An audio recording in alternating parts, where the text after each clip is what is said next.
What are some of the key highlights that you picked up? I think the highlights from the 36th session of the African Union Assembly was firstly, for the first time ever, they had a youth town hall which actually focused on the work that young people in the continent are doing. But not only that, as you highlighted, that this year is the year of accelerating the African Continental Free Trade Agreement and some of the prospects it holds in enhancing trade and boosting direct investment on the continent. So I think that will be one of the key issues we're looking at as the year progresses and how that will have an impact on inequalities which were exacerbated by the COVID-19 pandemic. Well, the new chair is President Azali Assoumani of the Union of Comoros.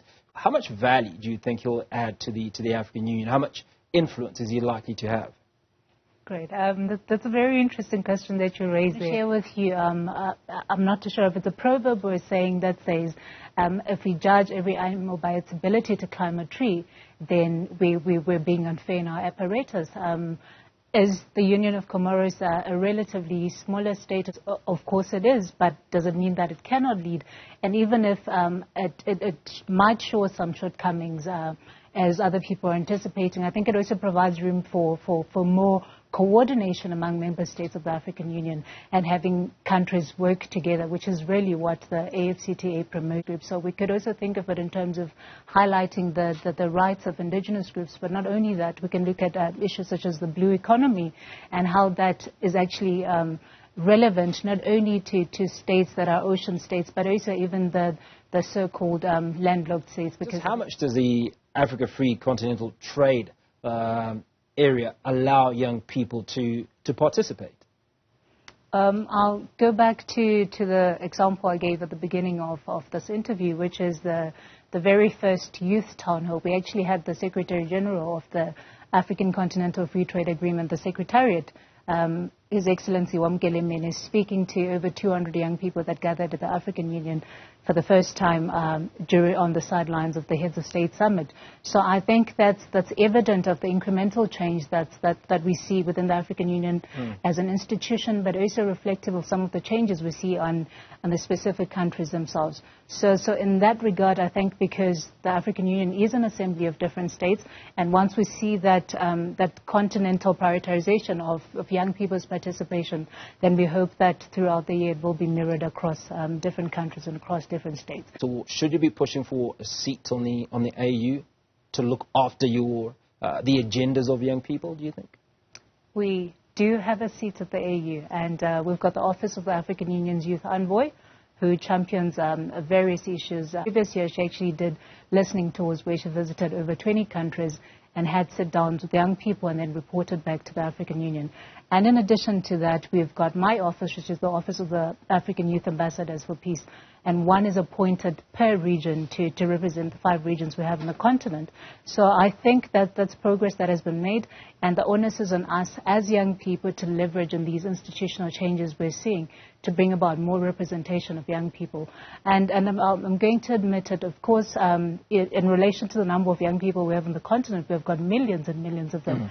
And I don't think it's practicable to absorb everybody into the African Union as an institution. But those that have been given the mandate and those that have got the capacities, including myself, have got the responsibility to ensure that they represent young people to the best of their capabilities. And if not, what needs to be done? Great. When it comes to participation in electoral processes, I think it's more complex than just a matter of representation. Politics, as one of my colleagues at work say, politics requires financing. So it's not just a matter of young people getting into politics, having the wherewithal to participate and to do a campaign, for instance. So when you speak about young people's representation, we also need to extend it further to, okay, are there means through which young people can finance themselves if they want to run a political campaign, for instance, if they want to run a training for other young people. And then in terms of Nigeria, I think Nigeria provides a really substantial case for young people on the continent.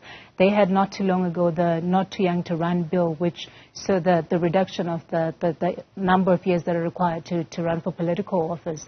And we've seen more recently with the protests that they had. So I think we've seen so many changes that have signified that young people in Nigeria are capable, and in spaces where they're not given the sort of invited space to participate, they've created alternative methods such as participating on various social media platforms to air out their cause. And perhaps it's being a young person, I'm quite hopeful that the continent is becoming more representative in terms of politics and governance. I also think that Rwanda's case is peculiar, and I'll say this again because of the country's history.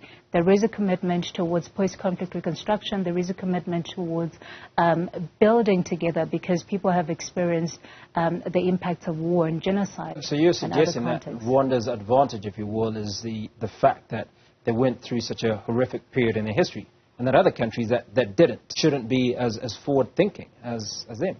I wouldn't suggest that experience changes people. So a South African context cannot be extracted and placed on Zimbabwe, specifically because the two contexts are different. Of course, there are other issues that are related, but I wouldn't necessarily suggest or imply that there could be a one-size-fits-all for economic development or for development in general. So is it fair to say that there's obviously a lot more political will in Rwanda than there is in most countries on the African continent want to liberate women, liberate young people, if you will, afford them the opportunity to get involved in business and assist in growing their respective economies? Political will is a muscle, so I would say perhaps the political will is more exercised in Rwanda. Does it mean it's absent in other contexts? It is. It just needs the right impetus to push. And one of the ways through which this can be done is actually having informed citizenry that demands accountability and that demands their politicians to be more intentional about inclusivity or to put in place certain policies that are beneficial to the people. Now, final thoughts. Just transition to clean energy. Less than 100 million has been provided by the West towards the just energy transition. Your thoughts? Two things from there. Just transition, I think it's fair to acknowledge that Antonio Guterres, during his speech, which was issued at the African Union, acknowledged the need to have a just transition. But in light of the different realities that we've had on the continent, it's also one of the issues we need to look at in terms of, okay, this is a topic on the international agenda, on the global scale. But when we come back to the varied African context, how is it translating at the national level? South Africa at this point has got an energy crisis. And do we still promote a just transition? Do we look at the resources that South Africa has? And if we do this, how do we balance the two? But not only that, I also think that that the discussion around the just transition should not only look at the investment from the West. What are we doing, homegrown solutions, to ensure that when some of these investments are not coming through, the projects that were started in terms of sustainable energies are actually long-term and can be sustained on the continent. Thank you so much for coming on to Africa Today. Thank you so much for having me. Since that's your political researcher, appreciate your time.